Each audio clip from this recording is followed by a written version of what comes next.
Florence Julien, bonjour, qui va nous présenter caractérisation des fonctions de DLG4 dans la microglie lors des processus inflammatoires associés à la prématurité. À vous la parole.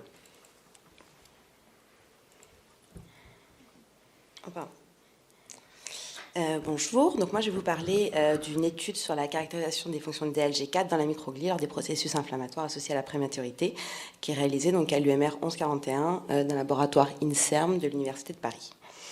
Donc, comme vous le savez, la prématurité, ça correspond à une naissance avant 37 semaines d'aménorrhée, avec principalement aujourd'hui 50% des causes de prématurité sont liées à un contexte inflammatoire, principalement des infections materno-fétales. Lorsqu'il y a une naissance prématurée, les complications neurologiques qu'on va observer sont très variables. Et quand l'enfant va grandir, on va avoir apparaître aussi bien des troubles cognitifs que des troubles du spectre autistique, des troubles moteurs, de l'anxiété, enfin tout un ensemble de pathologies neurologiques dont l'étiologie pour l'instant est mal comprise. Dans le système nerveux central, la microglie, ça correspond aux macrophages résidents avec deux rôles principaux, un rôle immunitaire et un rôle de neurodéveloppement. L'inflammation au cours de la période néonatale, ça induit une activation de la microglie de son phénotype normal dit homéostasique vers un phénotype activé dit neurotoxique.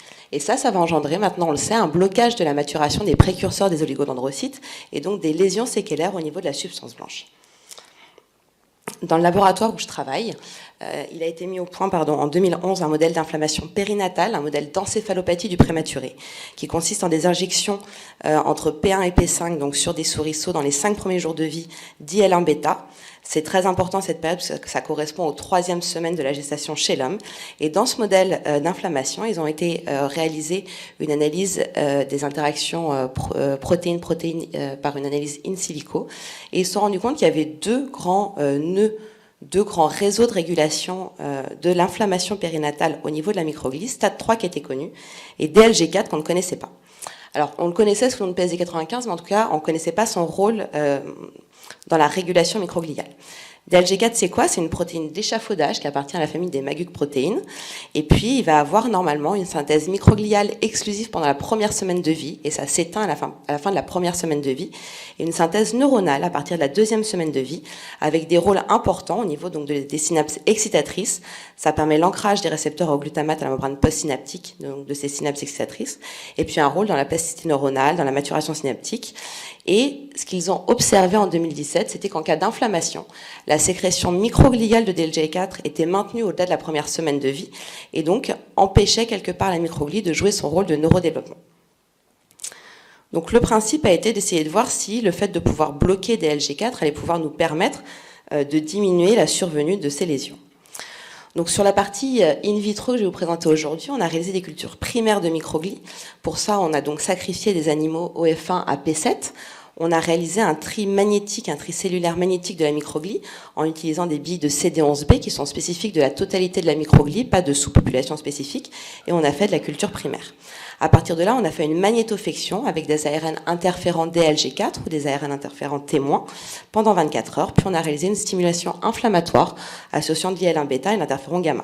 On a ensuite essayé de faire un phénotypage de cette microglie par PCR quantitative, et puis on a secondairement analysé les cytokines par Luminex.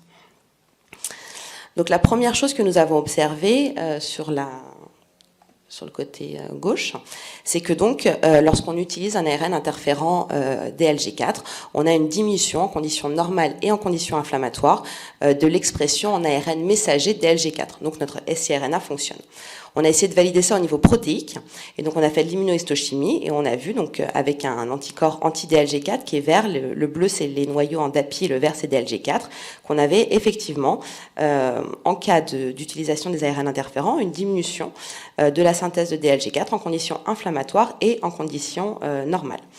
On a vérifié sur IB1, qui est un marqueur de l'activation microgliale, que c'était bien au niveau de notre microglie qu'on avait cette diminution de la synthèse protéique de DLG4. Et donc, on avait bien une diminution d'IBA1 au niveau protéique qui était colocalisée avec DLG4. On a ensuite fait un phénotypage de notre microglie, et donc on a observé que lorsqu'on regardait les gènes pro-inflammatoires, j'en ai mis 2, la TNF-alpha et PTGS2, on avait donc une diminution de la réponse inflammatoire, donc en cas de stimulation inflammatoire, lorsqu'on utilisait un ARN interférent DLG4, que cette réponse, on la voyait aussi sur les gènes immunorégulateurs. Donc finalement, on a observé un effet anti-inflammatoire de l'inhibition de DLG4 dans notre culture de microglie. Ceci se confirme donc avec l'analyse des cytokines qu'on a réalisées. Les cytokines, on les a analysées sur le surnageant en fait récupéré au moment des cultures cellulaires, et on a analysé 23 cytokines 24 heures après donc la mise en stimulation. Et là, on voit qu'effectivement, de la même façon, on a une sorte d'effet anti-inflammatoire de l'inhibition de DLG4 avec une diminution donc de l'expression, enfin de la synthèse des cytokines libérées en cas d'inflammation lorsqu'on utilise l'ARN interférent DLG4. Donc ce qu'on peut conclure, c'est que en termes d'évaluation de l'émission de DLG4 dans notre microglie, en conditions homéostasiques et réactives, on a pu valider in vitro au niveau du transcriptome et au niveau protéique qu'on avait un effet anti-inflammatoire de l'émission de DLG4. Et on vient de commencer l'analyse in vivo de ce modèle, avec donc dans un premier temps essayer de voir avec de l'imagerie biphotonique si on avait des modifications sur la morphologie, la migration, la prolifération de la microglie, ce qui pourrait expliquer les lésions de la substance blanche qu'on observe. Et puis dans un second temps, on vient de recevoir la souris loxée pour pouvoir faire in vivo ce qu'on a fait in vitro, donc pouvoir coupler une souris FCRLS crée un promoteur donc spécifique de la microglie avec notre souris loxée pour pouvoir donc déléter DLG4 uniquement au niveau de la microglie. Merci.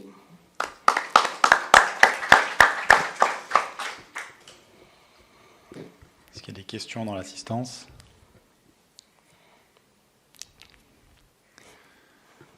Moi, j'ai une question sur les perspectives que vous avez montrées. Je suis curieux de voir comment vous faites pour voir de la microglie dans la substance blanche avec du 2 photons. Mais... Alors, en fait, on sait qu'il y a des zones spécifiques au niveau de la substance blanche. On est censé avoir des clusters de microglie.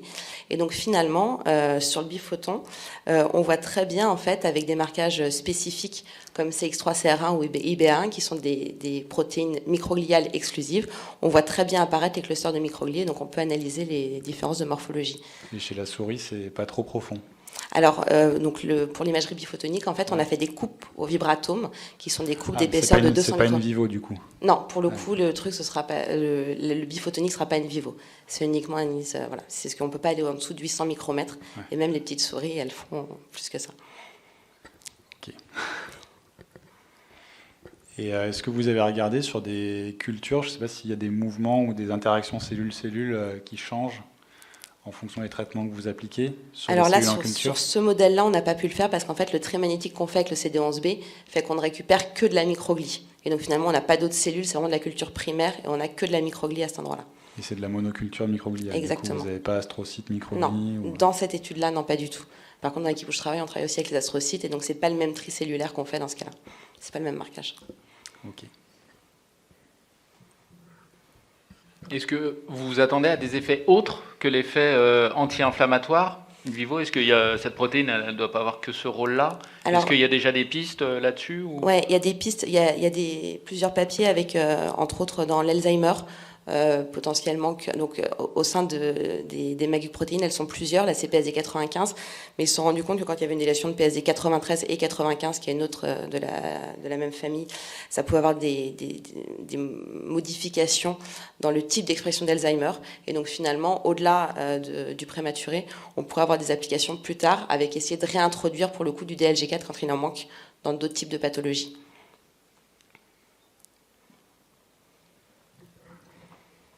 Très bien, d'autres questions? Merci beaucoup Florence.